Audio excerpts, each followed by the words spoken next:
Nanomboka ny maraina no nilahatra teto amin'ny École Normale Supérieure ireto mpianatry ny ENS ireto.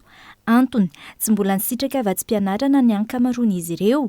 Maro amin'ireo mpianatra ihany koa no tsy anatin'ny lisitran'ireo izay misitraka izany. Manoloana io, nanome 420 ora ny fanjakana ireo mpianatra ireo hamahana ny olana. Izay mpianatra eto anivon'université Antananarivo ohatr'izay daholo.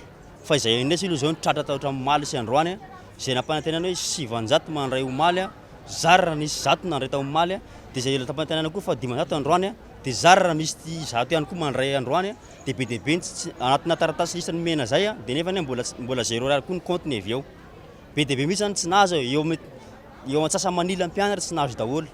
Ny andrasanay dia efa mahana ny olona anatin'ny 420 teneninay teo zay hoe mila mahazo daholo satria mankony zavatra taloha mbola teo ny faculté sy ny école fizarana bourse tsisy zany tsy mahazo bourse zany afa-tsy ny hoe zay rehetra tsy tonga nakanazy ngamba tsy mahazo any azy dia averina vola fa hatramin'izao antsasamanila ny mpianatra misy olana foana ary misy sasany efa nahazo tamin'ny volana martsa iny lasa tsy mahazo indray amin'izao tsy anatina base indray izy tsy miva anatin'ny 420 ilay olana zany dia fatany zareo zany inona ny tokony ataonay zany rehefa hoe tsy voava anatin'ny 420 ilay olana zany.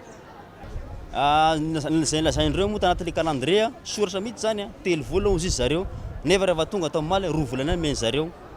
Misy idiran'ireo fa hatramin'ny maly zao nilahatra teo tonga misy tonga tamin'ny 10 maraina reo amin'ny 9 maraina milahatra eo hatramin'izao mbola tsy nahazo. Sasany tonga tamin'ny 9 maraina hatramin'ny amin'ny 9 hariva tamin'ny maly tsy nahazo mihitsy dia nody maina fotsiny. Le fikarakarana toman'iraiky lista mihitsy ny olana. Zay. Satria izay mpianatra tsy olona satria izay mpianatra tena mpianatra marina zay. Ary zay fatanay daholo ny mpianatra namanay fatanay zay. Zay zany tsy mahalala an'izany hoe inona ny tena fanarahana zareo efa fatanay dia mila mandray bourse zay satria efa jonay zany efa naperaka anay mandray bourse zay. Tsy fatanay zay fanarahanareo ao fa vao fotsiny olana anay. Zay ny anay zay. Raha toa ka nolazain'ireo mpianatra fa ny resaka digitalisation no olana.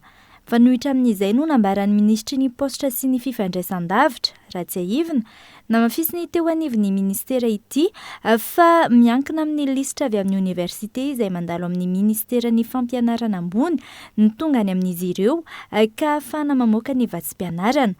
Nanamafy ankilany ireto mpianatra ireto fa hanamafy ny fitakiana raha tsy mivoaka ity vatsim-pianarana amam-bolana maro ity.